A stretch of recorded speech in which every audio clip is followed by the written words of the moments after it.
really is about your brain. It's not about our behaviors. In fact, there was a study done where they tracked people who just tried to change their Hmm. behaviors. And most of them didn't achieve what they wanted to change because they said, here's the results I'm getting, here's the results that I want. And we try to shift our behavior. That's normal in our societies that we try to shift that behavior. But again, only about 10% of people were successful. So then they had people really focus on their brains and their thoughts and their Hmm. mindset. And they said that this is from McKinsey and Company. They're a consulting company. And they said that people who start with mindset shift are actually 4 times Oh, more wow. likely to achieve because what happens is our behavior follows what we believe every single time long term. Yeah. We can short term, we can power through some things. We can make what seems like a change. Mm. And that's why New Year's resolutions, like people go to the gym for a month, right? Yeah. Or 2 weeks. And then after that, they don't go back. And so we can do it for a short period of time. But if I still believe that I'm too lazy and out of shape to go to the gym, if that's my true belief, I'm going to try to go to the gym for a couple weeks and then I'm going to fall right back into my old habits. Welcome to the podcast, Ryan Law. Can you introduce yourself? Yeah, absolutely. It's good to be here. So I'm your dad. Yeah. So I'm Sam's dad, and I work at Utah Valley University. I teach in the financial planning program there, and then I have some side business stuff that I do as well. Yeah. And today we're going to be talking about your Rewired framework. Could you Right. introduce that to the audience and how it could help them? Yeah. So the idea behind the Rewired framework is that we know that research shows that very few people actually achieve the goals Yeah. that they set for themselves, like New Year's resolutions, birthday goals, whatever. Only about 10% of people achieve their goals. And it's kind of been an obsession of mine to figure out like what's going on. Why do so few people achieve their goals? So some people clearly adopt good practices and they change their lives, but most people don't. And it's not that they don't want more out of life. Nobody wants to be overweight. Nobody wants to be out of shape. Nobody wants to have low energy. These are all, we want to eat healthy. All of these things are things that people want, but we don't do it. And so that the question of why has really been, like I said, an obsession of mine where I have read and read and read. And so eventually what I came up with was this Rewired system that we'll go through today that talks more about your mindset and your thoughts and your beliefs than it does your behavior. Yeah. And how did you come across this framework? Because you said that you came up with it. Yeah, so I did come up with the framework myself, but it's through reading so many other things. Like I've read, Stephen Covey and Hiram W. Smith and Charles Duhigg and just so many authors that teach about these things. There's just so many authors out there that talk about it. And so I've read so many of those and I've put together this framework based on all these different theories out there, all these different, there's neuroscience in here, there's psychology, there's a number of different theories that I've put together into this framework that is what has worked for me, Yeah. is putting together this framework, this 7 steps to actually change not just your behavior, but your mindset first. Yeah. Yeah. So before we jump into Mhm. the framework, for anyone who is listening right now Yeah. or, watching the video, what will they get out of listening to this episode and Mhm. learning this framework? Because change is something a lot of people want to do. Right. It's something almost everybody wants to do. There's some change that I guarantee everyone who's listening or watching this, there's a change that they want to make. Either they want to eat healthier, they want to start exercising, they want to be a better public speaker, a better father, whatever. There's so many different things that they're all looking at. And so what they're going to get out of this is not your typical like just power through and do your best to just get up and go running tomorrow morning or Yeah. set your alarm for 5 a.m. And there's a lot of that out there and it's not bad, but it's a different framework than they've probably seen before. Yeah. Yeah. All right. Let's jump into it. What's the first letter in the Yeah. So each letter stands for something. So the R stands for recognize the beliefs. So we all have these limiting beliefs. Every one of us. I'm too old. I'm too young. Like, who gave you permission to start a podcast at 17? Yeah. But most people would say like, oh, I'm too young to start a podcast, or I'm too old to learn how to paint, or I'm not a good public speaker, or the Republicans are in charge, or the Democrats are in charge. There's all these limiting beliefs that we have. Everybody has them. And so that's the first one is we have to recognize it, which can actually be one of the hardest steps for a lot of people is saying, to actually admit to ourselves that I have this belief that I now have to reconcile and deal with. So yeah, that's the very first step. And that awareness is so key. You have to be aware of your limiting beliefs before you can actually start to change them. Yeah, yeah, so what does that look like in practice? If Mhm. someone is going through the framework and they wanna recognize their beliefs, Yeah. what would that let's say someone wants to we'll use fitness as an example, Okay. they wanna start working out. Mhm. What is the one of the first things they probably will need to recognize? Yeah. Well, the first thing they need to recognize is be realistic about where they are now. Yeah, And then a helpful question for me is to ask, like, what is it that what would be ideal? yeah, And why am I not at that ideal already? That's an important question to ask. Like, if this is really what I want, how come I haven't already achieved it? And so if fitness is truly important to me, then I'd be working out, right? I'd be going to the gym, I would be putting on my running shoes and actually going out for a run. And so what is it that's causing me to not do that? yeah, Typically it's not just laziness, you know, and it's not just that they don't know. That you've talked about that on your podcast before, that everyone knows what they need to do. Like, if you want to be fit, you've got to lift heavy things and you've got to stretch and you've got to, do some cardio. yeah, If you want to be a good public speaker, you've got to practice, you've got to learn, you've got to get up and give some speeches. Any area of life, like sleeping better, go to bed earlier, shut off your screens, get a dark room. I mean, we all know what to do. And so it's clearly not knowledge. It's not that we're lazy. It's just that our mindset isn't there. We have these limiting beliefs that say, I'm not a fit person, or it's too hard to go to the gym, or I'm too busy. That's super common limiting belief, is that I'm yeah. too busy to go to the gym. Yeah, so the first step then would be to recognize what those beliefs are so that we can Exactly. then go and change them. Exactly. Yeah, Yeah. what's the next step then? What's the next letter? The next one, the E, stands for examine the origin. So, where did this belief come from? Most of our beliefs come from early in life. In fact, most of our beliefs are set by around age 7 or 8, and so and we can change those. But Yeah, we gain these beliefs from our experiences, our family, our religion, our culture. There's so many things that influence our beliefs. TV, the ads that we see, all of these things influence our beliefs, and so it's important to examine the origin. Let's use, what we'll use public speaking as yeah. another example. So, do you know any 4-year-olds that are scared to death of public speaking? No. Right? They perform for everyone they can, right? Yeah, So where did they pick that up? Was it at school? Like, did they give a presentation and all their friends said that they were nervous because they heard their parents say they were nervous, and so we pick it up along the way. Most kids in elementary school have no problem getting up in front of their class and doing show and tell, presenting things, but somewhere along the way they've picked up this belief that public speaking is scary, or that working out is too hard, and that I'm too busy for that. So I think it's important to just examine and try to figure out, like, where did this come from? I wasn't born with this.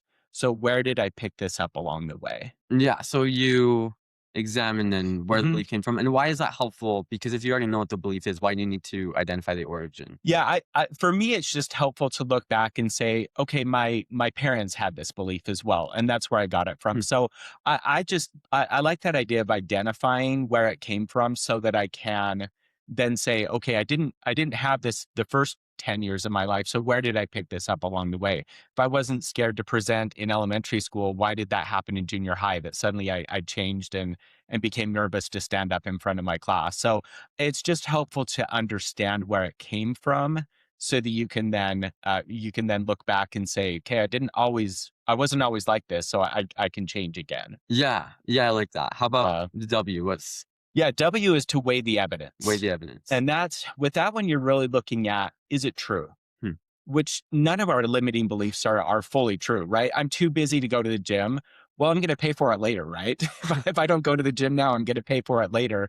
So, or like, I'm scared to get up and speak in front of people. That's, again, a super common one, that people say that they don't want to do public speaking. And so if I look at it and say, has there ever been an incidents where this isn't true? So if I say I'm too busy to go to the gym, well, am I too busy to play a game on my phone for an hour, or to scroll Instagram for 2 hours? Which is super common for people to do. So I think that it's helpful to look at it and say, is this actually true? that I'm too busy. So I'll give you a quick example. I work in the financial planning and counseling field, and a lot of people have this belief that money is evil Yeah. or that they shouldn't have money. And that's a super common belief. And so there's an author that I really like. She wrote a book called Loaded. Her name is Sarah Newcomb. And so she was working for Morningstar, which is a finance company. Like they do evaluations of stocks and things like that. And she said that she never had money in her account. And she looked at it and she said, why do I never have money? Like, what is it that I truly believe about money? And she kind of, she examined the origin, tried to figure out where it came from. And she said that she realized that her core belief around money was that money is evil. Hmm. So here's a person working for a company that teaches people how to be wealthy, and she has this belief. So she did this very thing. She said, "Can I find one incidence where that isn't true, where money has actually served me well?" And so she looked back and she's like, "Well, yeah, it's helped me to buy a house, and she gave to charity." She's like, "There's all these good things that money can do." So she said, just doing that, weighing the evidence and looking back was the thing that made it broke its hold on her after that, because she was able to say, this isn't actually true, that money is evil. Sometimes it's good. And so she has completely shifted her belief now to where she believes that money is good and can help her do more good in the world. Yeah, and I imagine that shifted her bank account too. Right. Absolutely. Yeah. Yeah. In a major way. I mean, she's doing very well now. So Yeah. yeah. Yeah. And okay, what's the next one? I. All right, so we're on to the I, which is we're now starting to identify what is it that I want to believe instead. So Hmm. identify a healthier belief or a new belief. Yeah. So we're saying now, like, okay, I believed that I was too lazy to go to the gym, or I believed that public speaking was scary, but I'm now going. The belief that I want to have instead is that I work out, I keep my body in shape, all of the whatever the new belief is. And here's the important thing: you don't even have to believe it yet. Hmm. It doesn't matter. You're just saying, this is what I would like to have. I'm not there yet. I'm here, but I'd like to have this. And then the idea is over time, you're going to get those closer and closer together. So you don't even have to believe it yet, but you're saying, this is what I would like to have. Yeah, and then what follows after you identify it? Yeah, after that, you need to reinforce that new belief. Mhm. So that's the next R in the system, is you're reinforcing this new belief. And that can be through, like, everyone has a phone. You could put your new belief on the lock screen of your phone. You could hang a note up. You could have something in your planner every day that you read over that has that new belief in it. So you're trying to integrate that by, you're reading it, you're hearing it.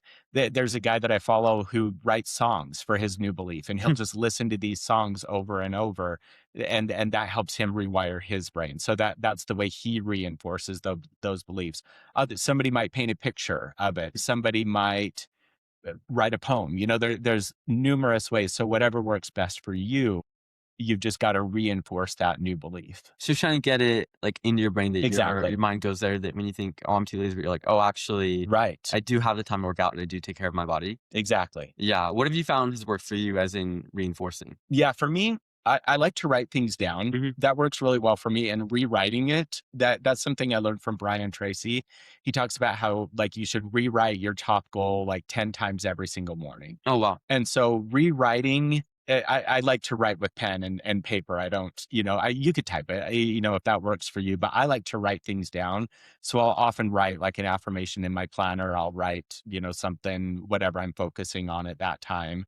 And so rewriting it and then seeing it every day is Yeah. what has worked well for me. Yeah, I like that. It's simple. I don't know if Yeah. other listeners wanna write a song about Right, it. right. It sounds like it works for someone, but Right. It does work for him. But yeah, I'm I glad there's would a be lot the of same different way. ways to do it. Exactly. Yeah. There's no one right way Yeah. to reinforce that new belief. Yeah, and then what follows after you reinforce? Yeah. So next is experimenting with new actions. Ting. Yeah. So that's the E there, is that you're trying out new actions. And what I want to emphasize here is really small steps. Hmm. Kaizen way, Atomic Habits, Tiny Habits. There's a lot of books out there about that. That the smaller you make the step, it's so easy that you're not going to not do it. And Yeah. so the idea is, let's just say you want to start working out. And so you put your shoes on, you walk to the end of the driveway and back. Like everybody can do that. Go barefoot if you have to, Yeah. just get out the door, walk to the end of the driveway and back. You're just doing such small beliefs because the way that it works is when we're reinforcing that new belief, we're changing our mindset and we're starting to do it, but also doing something starts to rewire our brain. So it works both directions. So you're saying to yourself like, "Hey, I've got time to work out. It's important to me that I have a healthy and strong body." But then you're also showing your mind that that's true Yeah. because you take a step. A step. Yeah. Something beyond what you've done before. So if you walk to the mailbox every day, maybe walk to the mailbox plus an extra block. So you're just doing something that is showing your mind that, hey, this is actually true. That I do value having a healthy body. Yeah. And then you're giving your mind new evidence to work off of, Yeah, which will reinforce the belief further. exactly. Yeah. Yeah. And what finishes it off? So the last one is D, Mhm. and I call this one document and reflect. It's really important that we document our progress.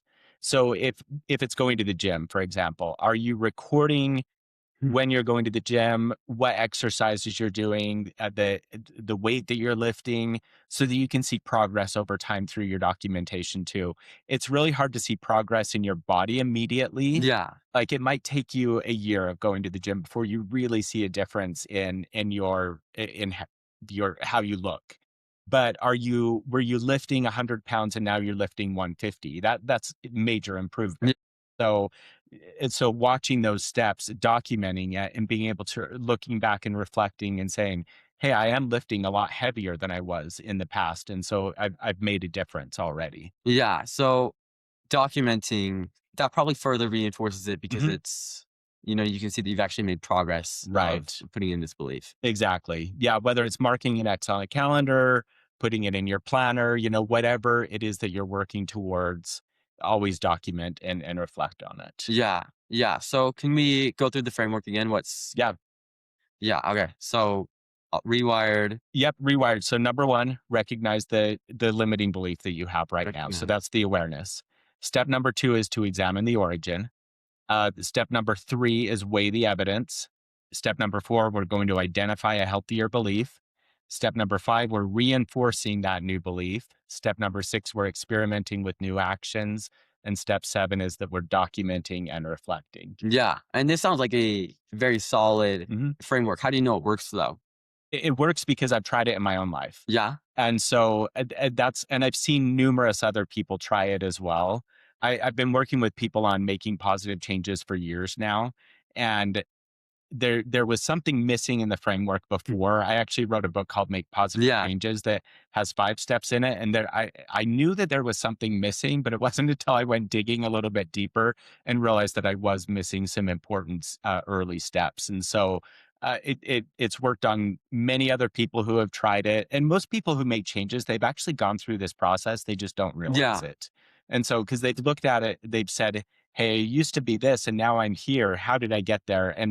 And they look at the framework and they're like, "Well, followed every one of those steps. I just didn't know that I Yeah. had." So, So it's always existed, yeah, but you've just deconstructed and put it into a framework that people can follow. exactly. Because and I like the rewired word because Yeah. it really is about your brain. It's not about our behaviors. In fact, there was a study done where they tracked people who just tried to change their behaviors, Hmm. and most of them didn't achieve what they wanted to change because they said, "Here's the results I'm getting. Here's the results that I want," and we try to shift our behavior. That's normal in our societies that we try to shift that behavior. But again, only about 10% of people were successful. So then they had people really focus on their brains and their thoughts and their Hmm. mindset. And they said that this is from McKinsey and Company. They're a consulting company, and they said that people who start with mindset shift are actually 4 times Oh, more well. likely to achieve to like because what happens is our behavior follows what we believe every single time long term. Yeah. We can short term, we can power through some things. We can make a what seems like a change. Hmm. And that's why New Year's resolutions, like people go to the gym for a month, right? Yeah. Or 2 weeks. And then after that, they don't go back. And so we can do it for a short period of time. But if I still believe that I'm too lazy and out of shape to go to the gym, if that's my true belief, I'm going to try to go to the gym for a couple weeks and then I'm going to fall right back into my old habits. Yeah. And so this idea is we've got to focus on our mindset and on our beliefs, and then our actions are going to follow. Because if I believe that I'm a healthy person who works out, and I believe that I'm a good public speaker, I believe that I'm a good teacher, and that I improve my classes every semester, my actions Mhm. are automatically going to follow. I don't even have to worry about my actions Yeah. because they're automatically going to follow. Because if I truly believe that I'm a healthy person or a good teacher or whatever, then I'm going to do things that are going to align with that belief. Our behaviors always align with our beliefs every Yeah. single time. So your behaviors, you can use that as you can look at that to see what are the internal beliefs. Right. Yes, you can. And that's really important. And I'm glad you brought that up because it can be hard to see what our beliefs are. Yeah. But there's an old saying that like the checkbook and the calendar never lie. Yeah. And so you can look back on your spending, because I can say all day long that my family is the most important thing to me, but how much time am I spending with them? And Yeah. how much money am I spending on on our family? And so it matters to I can look at that and examine what my beliefs truly are. And you can do that with other people too. Cause sometimes it's easier to see it in other people Mm. than it is in yourself. But I can look at you and I can say, being fit is important to Sam. Yeah. That's one of his highest values and something that's important to him because your actions are aligned with that belief. So I know exactly what you believe about fitness because of how you're acting every single day. Yeah. And so then we can we can work backwards from Mhm. the actions that we don't like Right. and then go through the framework of rewiring our brain to build those new beliefs. Exactly. Yeah, I like that. Okay, so Yeah. if someone's listening right now and they're Mhm. excited to tackle all their limiting beliefs Yes. and they're making this plan, they're, oh, once this podcast episode ends, I'm gonna Right. get working on this, but then they never do it. Right. You know, what would you tell them? Because I think a lot of people they want to Right. change, but a lot of them aren't going to. Yeah, so the thing that has worked well for me is not trying to do too much at once. Yeah. And that's so common. We'll hear a podcast, we'll see it, we'll go to a motivational speech and we're like, man, I'm going to change these 18 things. You Yeah. know, I'm going to get up at 5 and I'm going to go to the gym and I'm going to read for 30 minutes and I'm going to, do all these things. And then we do them for a day or two and then we fall back. And so I would say start with something really small. So look at one area of your life. Like we'll use the example. Maybe somebody's not brushing their teeth as well as they should, Yeah. right? Or they're not flossing. We use flossing as a good example. So they want to start flossing, but it's just not been important to them in the past. And so start with something so small like that and say, okay, what is my belief now? Well, my belief, I recognize the belief that flossing isn't that important. And then you go through the steps and eventually you get to the point where you're experimenting with new actions. And maybe you floss one tooth, the first night. Just do something. And often when we start, we keep going, right? And, Yeah. and so if you commit to flossing one tooth, and then you're like, oh, it wasn't so bad. And you keep going and you finish up. So start super small. Don't try to say, like, I'm getting up at 9 right now, but tomorrow I'm getting up at 5. It's not going to work. Right. Yeah. And so it's a step at a time. And we experiment again with really small actions. And so start with something small. Prove to yourself that the model works and that you've now established this habit of flossing, for example, or you've established the habit of walking to the end of your driveway and back.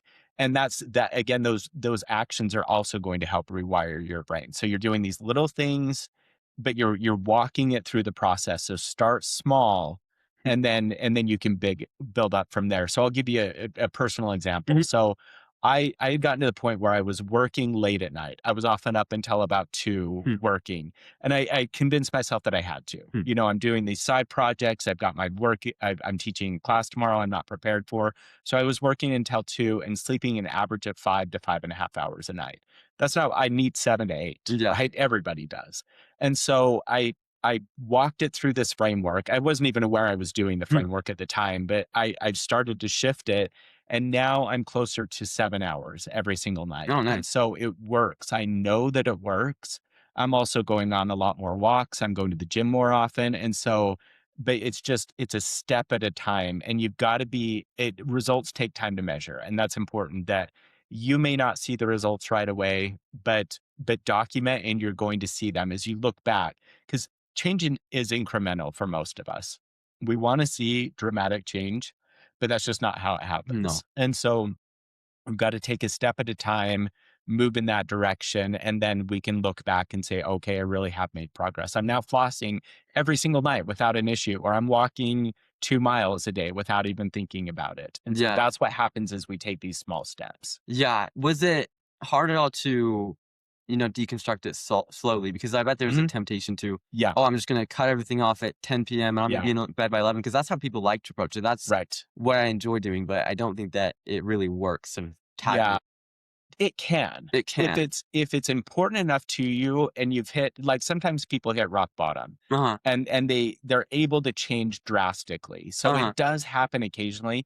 It's not normal though. It's the exception and not the rule. Right. Okay. Yeah, and for most people it's not sustainable. So here's a good example, like, people have, heart surgery every single day.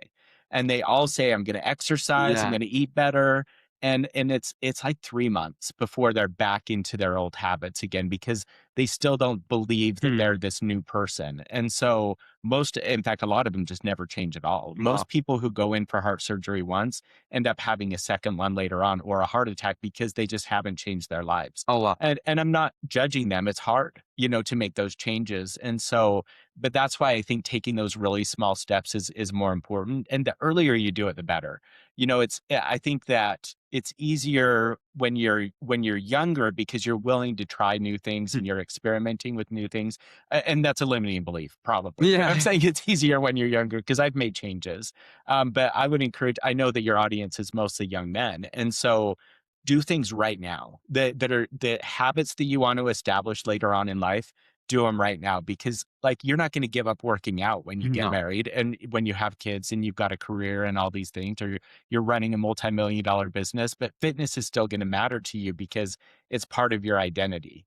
And so identify right now, like, look at the people, like, you've had so many great guests on your podcast. Look at those people and say, what would I like to do right now that makes me more like them? Yeah. What is it that I admire about that person? So identify those beliefs right now and try to adopt them the younger that you are, because then you're not going to hit 45 or 50 and be like, oh, I'm out of shape. I got to get in shape. Stay in shape right now. You're so much better off if you do that. So establish that identity right now and just work on it going forward. Yeah, yeah, I love that. And then if it's a really small action, Yeah, like really small, they can't like, "Oh, I'm gonna do this tomorrow." They've exactly. got to do it that day, and they can Right. start reinforcing it, because there's also the lie that, "Oh, I'll just start on Monday. I'll start Right. tomorrow. New Year's Yeah. is in a week. I'll enjoy Christmas." Exactly. Right, do it now. Yeah. Yeah, go floss right now, or go stand up and speak in front of your class at church tomorrow, whatever the case is, do something that scares you and something that moves you in that direction, but again, keep it super small. Yeah, yeah, I love that. Thanks for coming on the podcast today. For sure, it was It's fun. great to have you.